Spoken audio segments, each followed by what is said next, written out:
Hey, what's up, everybody? I want to welcome you to another episode of the Dreamerspro Daily Recap, where we give you a recap of all of the hot topics that we covered that day. You can catch them in their long format and also catch it fully streaming for free on Apple Podcasts.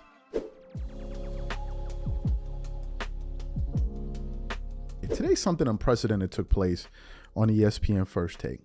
They spent a 45-minute segment on one topic. And on the panel was Monica McNutt, I think is her name, Shannon Sharpe, Stephen A. Smith, and Molly Qerim. And they were talking about the whole drama surrounding Caitlin Clark and everything that's happening with her, especially that dirty, cheap shot that took place in a recent game that she was playing in. And in the midst of that, the conversation now started to evolve into the coverage of the WNBA. And essentially what you saw was Monica and Molly versus Shannon Sharpe and Stephen A. Smith. And it was getting, they were kind of boiling up, right? You could see the temperature slowly rising in the room. And they were trying to basically discuss the nuance of how Shannon Sharpe and Stephen A. Smith, in terms of how tactful they needed to be to cover this particular story. So then what happens? In the midst of all of that, Stephen A. Smith, after they kept on interrupting and telling him to stop, and him and Molly kind of had a moment. It seemed like Stephen A. Smith reached his breaking point. And when it came time for him to talk towards the tail end of this segment, not only did Stephen A. Smith go off, he also ended up saying something that caused moderator Molly Qerim to get visibly uncomfortable, as he pointed out the discrepancies that exist between the way men are covered in sports versus how women are covered in sports. So what we want to do now is want to play this exchange for you now. I want you guys to listen to it in its entirety, and then we're going to come back and really get into the show. Take a listen to this here. We all agree that this play was unacceptable, but in general, this is still competition. That's my biggest mistake. You're right, guys. Shannon ain't gonna say I it, look baby. at other people as I see myself. Shannon ain't. Oh my God. Go ahead, Shannon Stephen ain't A. gonna say it, but Shannon ain't gonna say it, but I'm gonna say it. The word is resentment. And I'm talking about what I feel about this whole conversation. Nobody said all.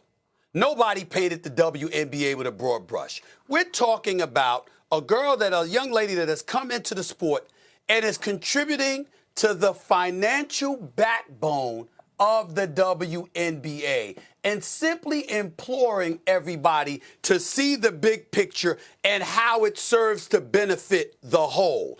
And because we brought that up, it's turned into a conversation with resentment, jealousy, whatever. I'm saying, the resentment is legit, but it's also justified if you've been in the league busting your tail to help uplift it, and then somebody comes along and before they play one game, you're labeling them the savior.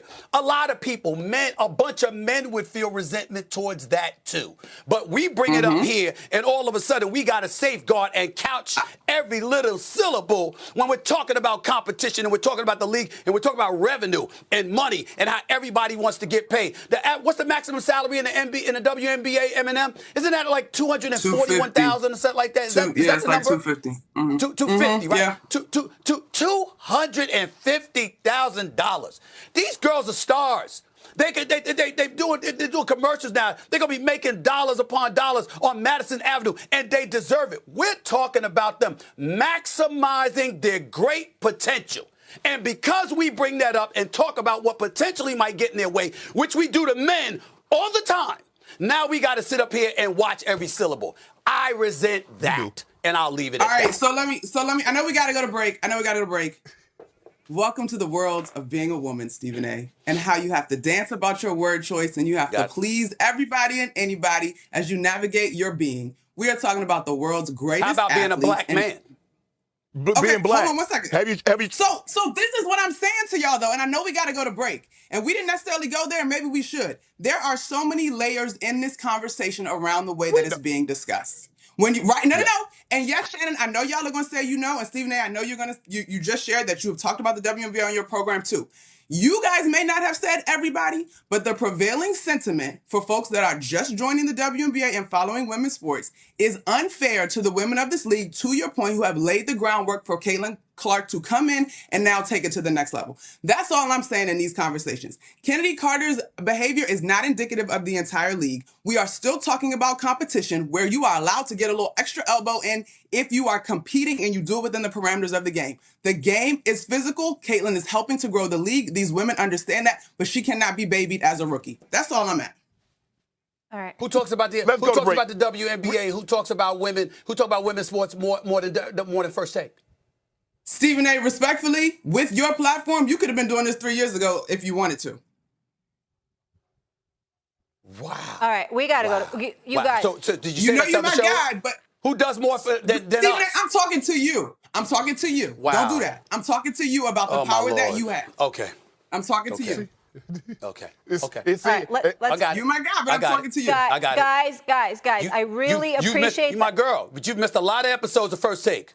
You missed a lot. Stephen A., Guys, 3 years ago, you would not talk about the W at this level. Don't do that. Guys, Nobody was, Monica. You making Stephen A's point, Monica. Monica, you making Stephen A's point. Please let me do my job. Please let me do my job. We've gone for 40 minutes straight. It was a riveting discussion. I have to get into commercial break. So you heard what was said here. Look, there's a whole lot to unpack here. First of all, let's start from the end. Towards the tail end there, I don't know if you guys heard it, but there was a part where Monica called out Stephen A. Smith, and he was floored.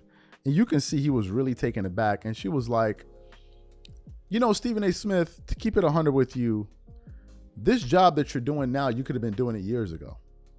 3 years ago, you could have been talking about the WNBA, but all of a sudden today you're talking about it. And Stephen A. Smith looked genuinely hurt by her comments. Number one. Number two, it looked like she was calling him out on live TV and trying to show him up. Now, she said she wasn't, but that's how it came across as. And then he responded to her by saying, then it's clear that you've not been watching First Take over the last 3 years. That's the first part. To get back to the original comments, listen, I think that Stephen A. Smith brings up a very important point, which is we have to dance around these issues and the words that we use and how we say things, our tonality, when we're talking about women in sports. But when we're talking men in sports, it's a free-for-all. You can call this guy a bum, a scrub, it's an embarrassment, this, that, use every word that we can holler, scream, and all of that. But when it comes time for the way we talk about women in sports, all of a sudden we need to take a much more subtle approach. And that is a nuance that he pointed out. And oh, by the way, something that had never occurred to me. Never. It just seemed to be a reality that existed that we never paid attention to because it was a norm. It was a norm. And that's why when he said it, you could see Molly get visibly uncomfortable. The fact of the matter is the following. If we covered Caitlin Clark the way, and some of these female athletes, the way that we cover, I don't know, LeBron James, Kevin Durant, Anthony Edwards, whoever you name him, it would be a public uproar. Quite literally. And I'll give you guys an example of what I mean. There was a female Olympian. She was a gymnast. I forgot her name. She's the most decorated gymnast in the United States, a black and African-American girl. I forgot her name. She's not very tall. And it was when she went to the Olympics and then she didn't perform up to par. And I think she ended up dropping out of the Olympics. I think this was like in 2020. And they were like, she was saying she was going through some mental challenges or something like that. And there was this groundswell of support around her. Oh man, this is something tough that she's going through. And, it must be difficult to have these issues, mental stuff that she's dealing with, which is true, which is fine. But then I realized, and I remember pointing this out years ago, I said, so we're going to put our arms around her because she's going through some mental challenges. But when Paul George came out and said that he was having some mental difficulties and it was tough on him mentally, being in the Orlando bubble, everybody called Paul George weak, including men, simping ass men, including them. Yeah, Paul George, you supposed to get it together. Come on, man. What's wrong with you? You how are you talking about you having tough on you mentally? Shake it off and walk it off. That was the double standard that existed then. The fact is, if we cover women the same way we cover men in sports, it would be so much chaos that would take place every day.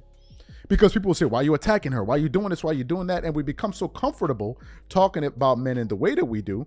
And in some cases, they act like men are not even human beings. Society has gotten to the point where in some cases they act like men are not human beings. Let's be for real. Men don't, if a man tells you about his pain, oh, shut up and go sit down. Nobody cares about your pain. After all, you're a man, walk it off. But if it's the opposite, all of a sudden we need to sit down, we need to have a kumbaya, we all need to discuss this. What does she really mean by this? It's unfortunate. It's unfortunate, and that's the nuance that the hypocrisy that Stephen A. Smith pointed out. And this is why Molly couldn't say anything. Quite literally. She got uncomfortable because she knew at that moment, he got me. And there's no retort for me here.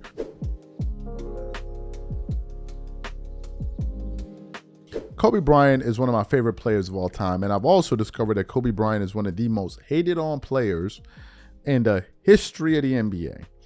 And one of the biggest knocks against Kobe was, Kobe played with Shaq and Shaq carried Kobe.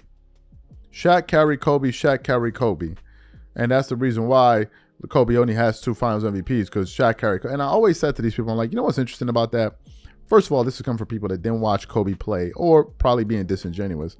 And number 2, I'm like, okay, so if y'all are making fun of Kobe losing out them MVP, losing out those finals MVPs to Shaq, so who you got being Shaq, prime Shaq in the NBA finals? Who's the player? Outside of probably Jordan, who else you got, right? And people get very, very quiet quickly. So what happened? This morning, I came across a clip from Draymond Green's podcast where he did a sit down with Shaq, right? It was like a tit for tat, quid pro quo, can't even say the damn word, I'm so tired. Anyway, he was on, Draymond went on Shaq's show recently, and they did a big podcast interview, and then I think he returned the favor. Anyway, so they were on there and they were talking about mentality, and they were talking about Shaq's teammates. And then they got into the point where Shaq was talking about Kobe Bryant. And as Shaq was talking about Kobe, he said something that I had never heard Shaquille O'Neal say before, ever. And it totally shocked me. And the thing he said was, while playing with Kobe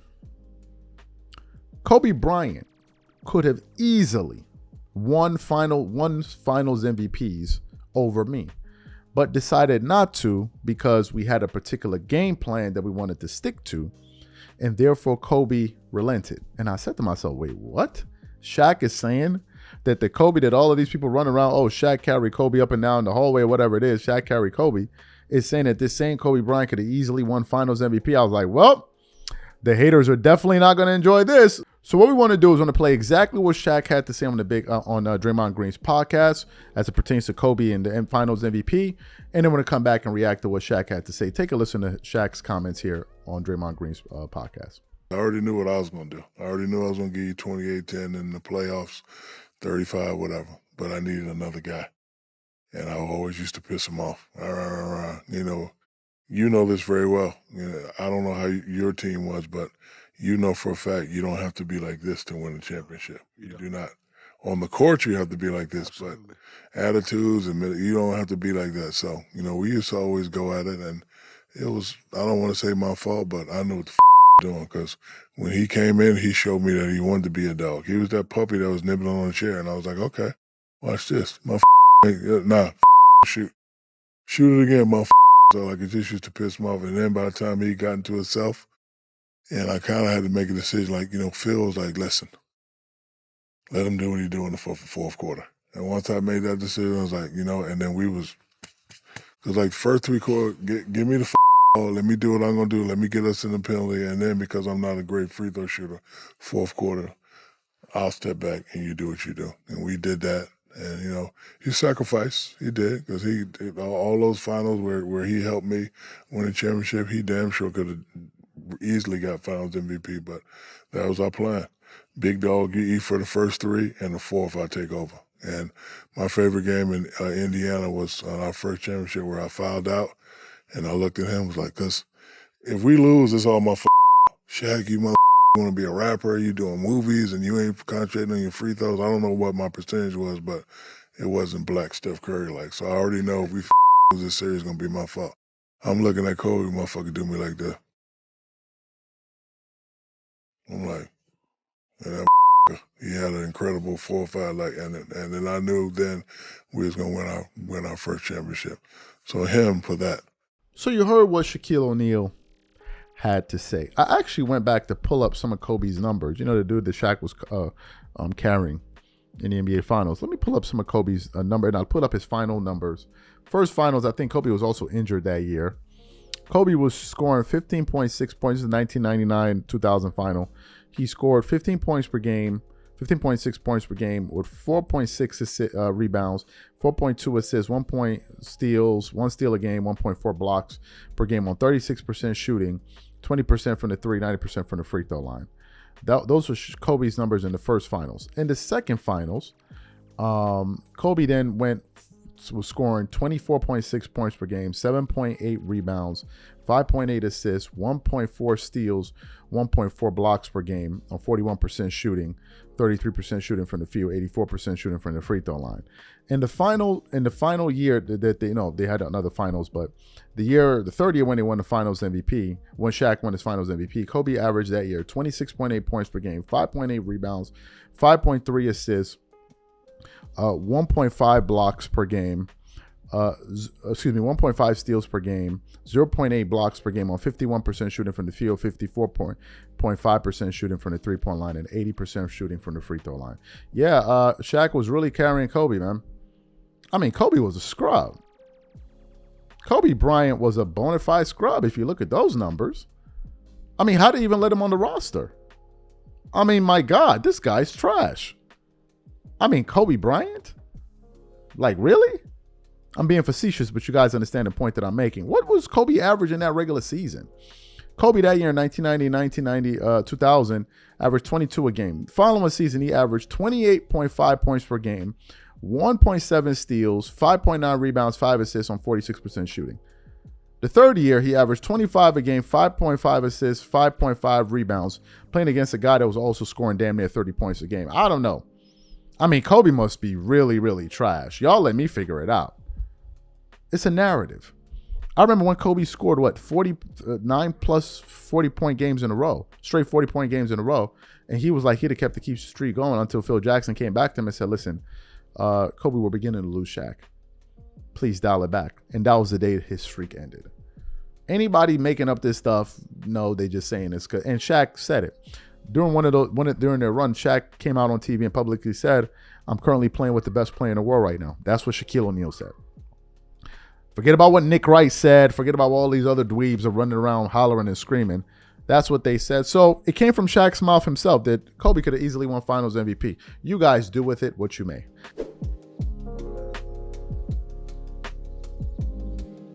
This is a topic that I've not been following all year long or all season long, whatever the hell you want to call it, this Caitlin Clark topic. The reason I've not been following it is because it is of zero interest to me personally.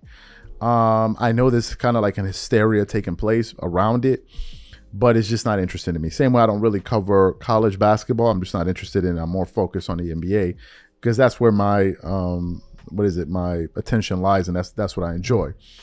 But this Caitlin Clark thing is making a lot of headway, and I see some of the posts on my Instagram when it pops up on my feed. Again, if you guys are not following me on Instagram, my handle is CTABANZ. But I know people are following it, and I see the posts being, sent to my feed. So what happened? I believe it was a day or two ago, Caitlin Clark was boxing out for a rebound, and this player just came and just shoved her to the floor, right? And it became this big talking point. You saw other athletes come out there and express their views on it. And I even saw Shannon Sharpe had a show on Nightcap when him and Chad Johnson were reacting to it. So this morning I tuned into a segment of ESPN First Take, and Shannon Sharpe was on the panel. And they were discussing this very thing. As a matter of fact, it was what they led off just what they started their show with. And I was like, wow, this is pretty interesting. So I tuned in to hear what they were saying. They were reacting to this very play that I aforementioned. And Shannon Sharpe damn near lost his damn mind talking about this story. Like, he was like losing it. And I'm like, whoa, this must be a very, very, very serious topic here for these guys. So what we want to do now is we're going to play exactly what Shannon Sharpe had to say on ESPN First Take alongside Stephen A. Smith and some of the things he had to say. And then we're going to come back and react to the comments. Take a listen to that there. Go ahead, Shannon.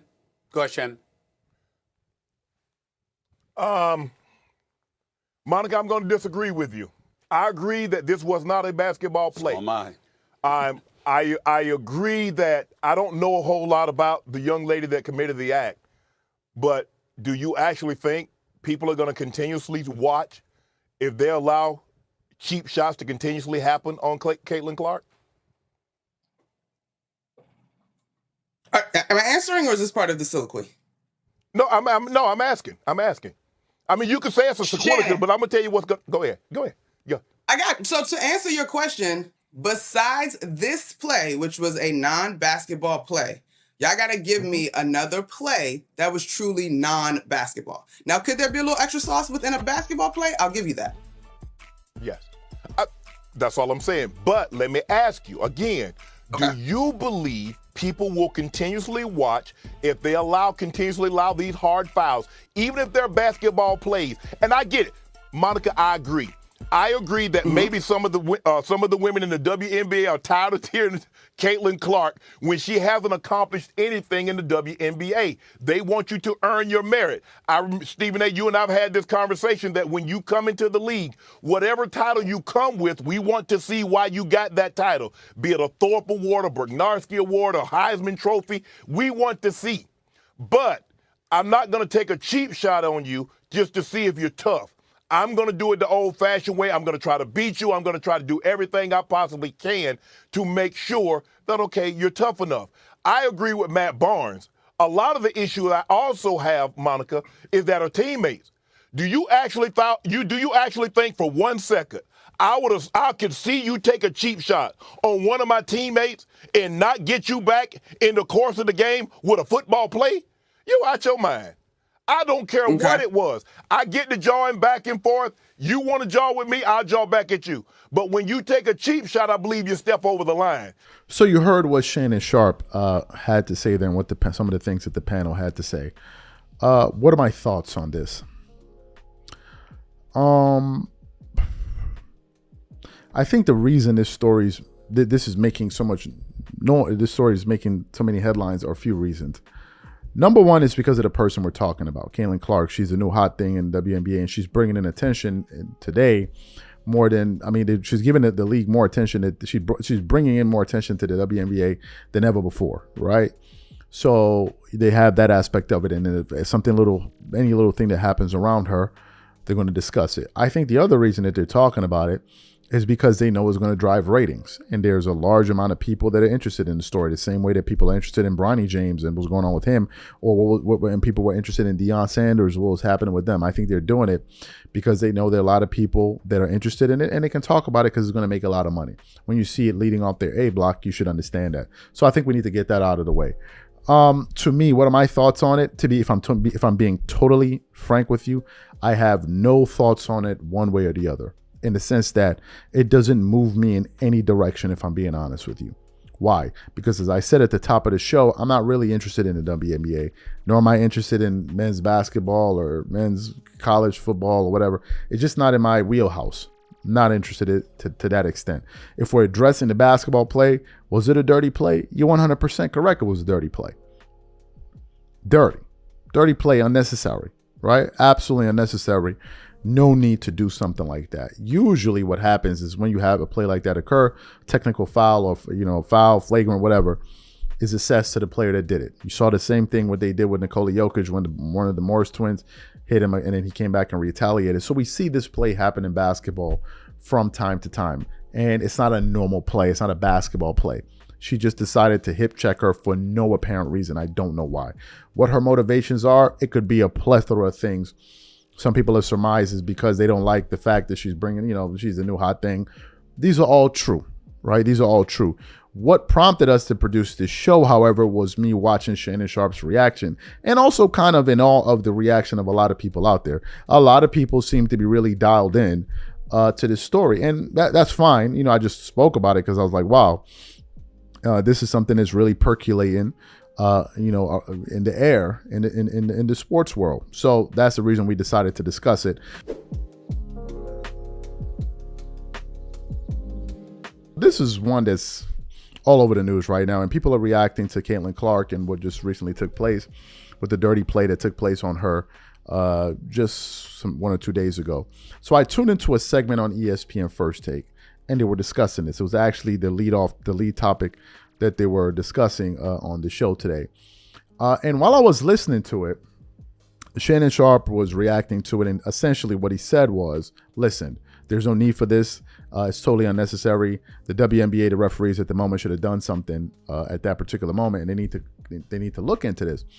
But then towards the end of what he was saying, his monologue, he said something quite interesting, and he kind of said it in passing, and I was like, this is interesting, something worth discussing. He said something to the effect of, and we're going to play the audio for you, you also got to look at her complexion and the role that this plays and her being their savior. And I'm like, could Shannon Sharpe be suggesting? That's why we use the word suggest in the title. Not saying. Could Shannon Sharpe be suggesting that one of the reasons, not the main reason, one of the reasons Caitlin Clark is getting so much attention is also because of her race? And that's the item that we want to deal with here today. So what we want to do now is want to play exactly what Shannon Sharpe had to say on ESPN. I want you guys to listen carefully. Also listen to what Stephen A. Smith had to say. I think is also pertinent information. And then want to come back and react to what they had to say and really unpack this thing. Take a listen to what they had to say here. Now, another thing, I got another problem with the WNBA. Why wouldn't you take the time to review that during the course of the game? So what, was the foul harder after you saw it in slow-mo or review than it was when it actually happened, Monica? Why didn't they review it? Because, they're becoming reactionary. Don't become reactionary. Just go ahead and review the play during the course of the game and go ahead and say that's a flagrant one, because that's a non-basketball play. It was unnecessary. So the question, I got one question, Stephen A., that I'm going to turn over to you. Monica, do you believe I'm listening. that see who Caitlin Clark is? We see what she looks like. Do you believe people will still tune in and watch if they allow these cheap shots and the hard fouls on their, quote, savior? So that's a trick question for me, Shannon, because I think, first of all, I don't think that this is going to continue to be allowed, if you may, just in terms of officiating and the rules of the game. But second, we are leading first take with a conversation about a non-basketball play. And so if it continues to be the cart before the horse or the horse before the cart in terms of these things leading the conversation, then there is a media game to be played when it comes to that. Monica, before Stephen A. jumps in, though, I don't think, sorry, Stephen A., real quick, I don't think we're leading the show just on a non-basketball play. I think it's much deeper than this. We just haven't gotten there yet. Agreed. I agree with all of y'all. But nonetheless, baby, it's at the top of the show. That's the point is that we are talking about how Caitlin Clark is being treated in the WNBA because of Kennedy Carter's attitude in her play this weekend. We all agree it's a non-basketball play. And no, I do not think that it's going to continue to be this way. I do think it's going to continue to be physical. And one of the things about Caitlin's game that she's going to have to grow in this league is getting stronger. That's all. But if it continues to be the kind of thing that is drawing eyeballs and sparking the conversation, then yes, Shannon, we still going to be here. Monica, stop. Yes. There are girls, young ladies in the WNBA who are jealous of Caitlin Clark. She is a white girl that has come into the league. She has bursted onto the scene. She hasn't proven herself yet. It's not even about them thinking they're better than her, because they probably know it at this particular juncture because they've been playing on a level she just arrived to. Where the resentment comes in is the hard work, the commitment, the dedication, the pounding of the pavement, the being on the grind, all of these years trying to uplift this brand that is the WNBA and is women's professional basketball. And all of their efforts were in vain until this girl comes along and takes the league by storm, takes the sport by storm in college, and has accomplished in a short period of time what they haven't been able to. One would think that folks would be smart enough to recognize and appreciate that about Caitlin Clark, piggyback off of that to their benefit, and praise her and support her for it while competing or trying to take her out. So you heard what Shannon Sharpe had to say there. I got a few thoughts, and I want to unpack this topic properly. Okay.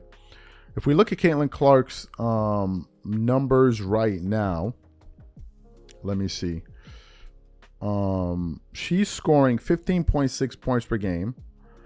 1.3 steals, 6.4 assists, 5 rebounds a game, 90% free throw shooting, 3-point percentage. She's shooting 29.7% in 33 minutes a game. Now, coming into the WNBA, she was considered arguably the greatest college female basketball player of all time. We all knew about her in the Angel Reese thing. We knew about all of that, right?